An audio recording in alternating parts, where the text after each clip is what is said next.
Buenos días, hermanos.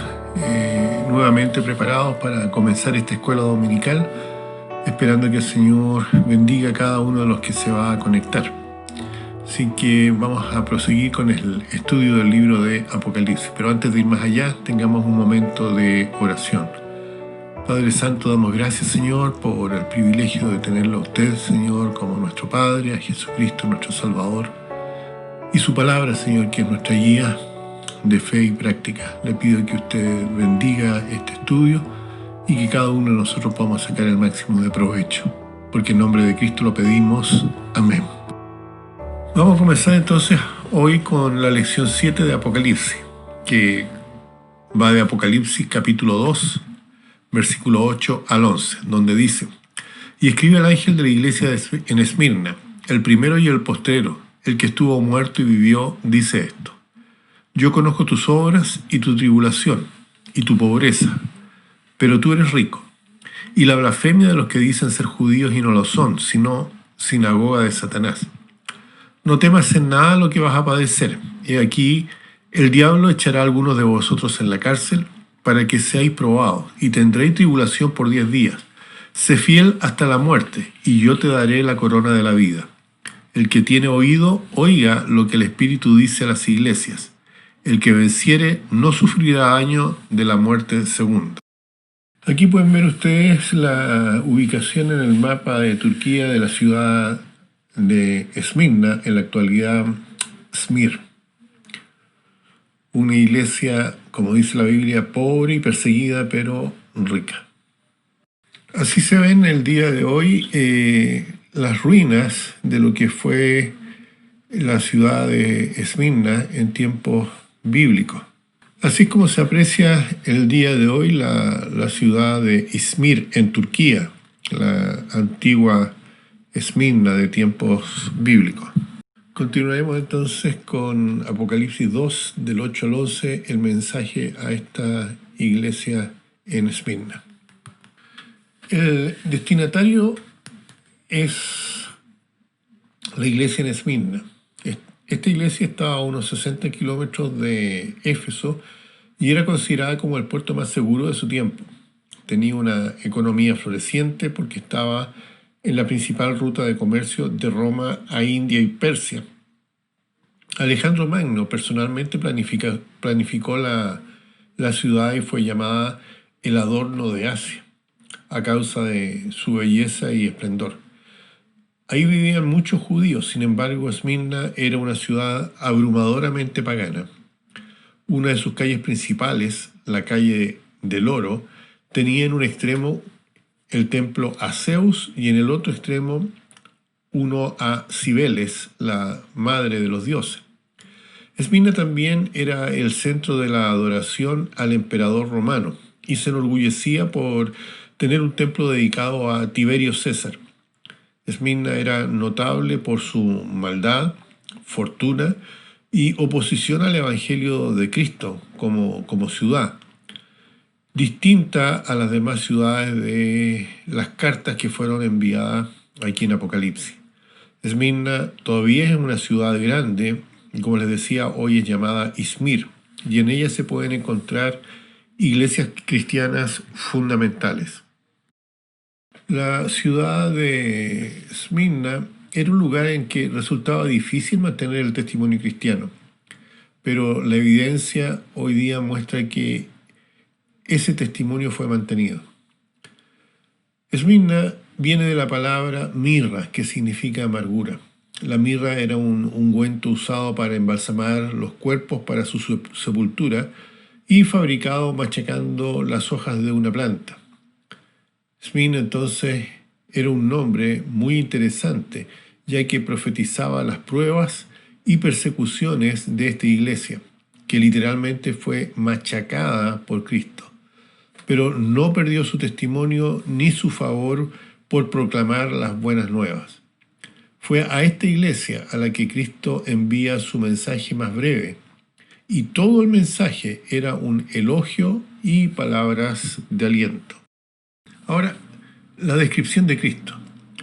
Puesto que los creyentes en Esmirna estaban experimentando una severa persecución, incluyendo el martirio, Jesús se refiere a sí mismo como el que sufrió y murió, pero que ahora vive.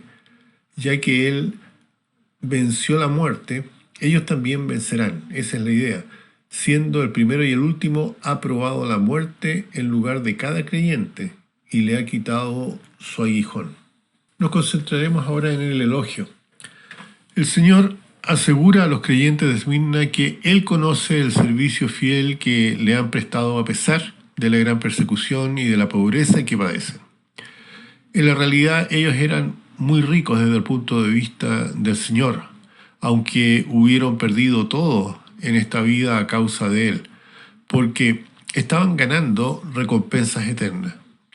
Los creyentes de Esmirna eran víctimas de los cazarrecompensas, gente que denunciaba a los cristianos al gobierno romano, el cual los recompensaba con el 10% de las propiedades de los denunciados. De esta manera, los creyentes eran despojados de todo bien económico y muchos de ellos terminaban como mártires o morían en las cárceles. A los cristianos solo se le da esta alternativa: reconoce a César como tu Señor o enfrenta a la muerte. Los creyentes fieles respondían con el voto que para siempre está escrito en el Salón de la Fama de Dios: Jesucristo es el Señor y no hay otro. Al negar que César era divino, los judíos incrédulos eran perseguidos al igual que los cristianos, ya que no se podía pensar que un verdadero judío, un judío observante, adorara a otro Dios que no fuera Jehová Dios. Es así que, con el fin de apartar un poco la atención sobre sí mismo, algunos judíos delataban a los cristianos y provocaron una gran persecución en su contra. Jesús dijo que estos no eran verdaderos judíos, porque no creían en Jehová Dios y en su Mesías. Fíjense en Juan 8:44 dice: vosotros sois de vuestro padre el diablo, y los deseos de vuestro padre queréis hacer. Él ha sido homicida desde el principio y no ha permanecido en la verdad, porque no hay verdad en él. Cuando habla mentira, de suyo habla, porque es mentiroso y padre de mentira. Si hubieran creído, no habrían permitido a Satanás que inspirara su odio hacia los cristianos. Después de todo, los judíos tenían más en común con los cristianos que con los adoradores de César. Reprensión. No hay una sola palabra de reprensión para esta iglesia, lo que en sí mismo sugiere una gran lección. Una iglesia o un individuo que sufre la persecución por causa de la fe usualmente es más devoto y fiel que un creyente que vive cómodamente sin pasar por prueba. Un cristiano europeo contaba que durante sus frecuentes viajes a regiones que estaban detrás de la cortina de hierro, era para visitar las iglesias y encontró ejemplos asombrosos de fe y devoción a Cristo. Una iglesia que estaba soportando bastante persecución dijo que ellos estaban orando para que Dios enviara persecución sobre los hermanos en Occidente, para que ellos, es decir, nosotros, también pudiéramos ser purificados. Otro triunfo emocionante de la persecución es la historia que ya le he contado en varias veces de esa pequeña iglesia en el campo, en un lugar tras la cortina de hierro. Estaban reunidos adorando a Dios cuando de pronto un golpe abrió la puerta de este lugar y entraron soldados rusos con sus ametralladoras en las manos. Le dijeron que le daban 5 minutos a cualquiera que quisiera renunciar a Cristo para que abandonara el lugar, y los que se quedaran serían muertos inmediatamente. Mientras los presentes buscaban en su corazón el valor para enfrentar la muerte, unos pocos se pusieron de pie y salieron. Los soldados caminaron hacia la puerta y la cerraron, y al volverse hacia la congregación, el oficial dijo: hermanos, hermanas, también somos creyentes, pero no queríamos estar en un culto donde hubiera personas que no estaban completamente rendidas a Cristo, dispuestos a morir por Él. ¿Podemos formar parte de su congregación? Exhortación. Aquí solamente hay instrucción, simpatía y aliento. Los creyentes de Esmirna fueron alentados por Jesús a que soportaran el sufrimiento y las pruebas que les vendrían y que durarían 10 días. Jesús les dice que recibirán una corona de vida como recompensa eterna. Veremos las otras coronas para los creyentes en el capítulo 4. Una promesa. Al que escucha el mensaje y por la fe vence, se le promete que, aunque físicamente pase por la muerte, no enfrentará jamás la muerte segunda, el tormento eterno en el infierno. Apocalipsis 20, versículos 14 y 15 dicen: y la muerte y el Hades fueron lanzados al lago de fuego. Esta es la muerte segunda. Y el que no se halló inscrito en el libro de la vida fue lanzado al lago de fuego. Finalmente, la aplicación profética. Esta carta representa el período entre el año 100 y el año 312 después de Cristo.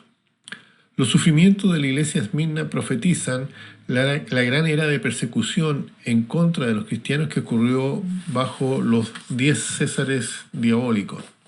Estamos hablando de Nerón, año 64 al 68 después de Cristo, Domiciano, año 90 al 95 después de Cristo, Trajano, años 104 a 117 después de Cristo, Aurelio, años 161 al 180 después de Cristo, Severo, años 200 al 211 después de Cristo, Máximo, año 235 al 237 después de Cristo, Decio, año 250 al 253 después de Cristo, Galerio, año 257 al 260 después de Cristo, Aureliano, año 270 al 275 después de Cristo, y Diocleciano entre los años 303 y 312.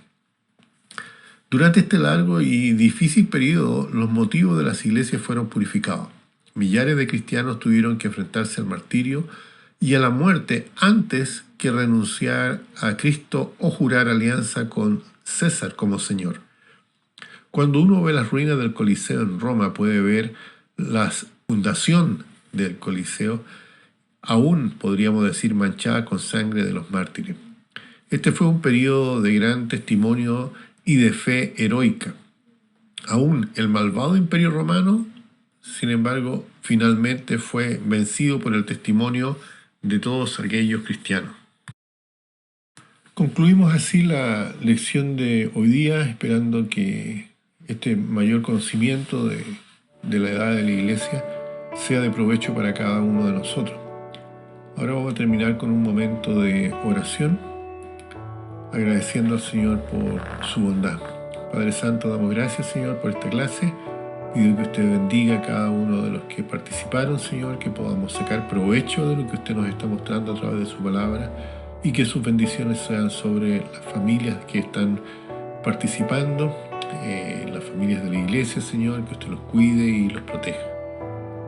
Porque en nombre de Cristo, Señor, lo pedimos. Amén. No se olviden que cualquier duda, cualquier pregunta pueden enviar un WhatsApp al WhatsApp de la iglesia, que va a aparecer al final de esta clase. Que el Señor les bendiga.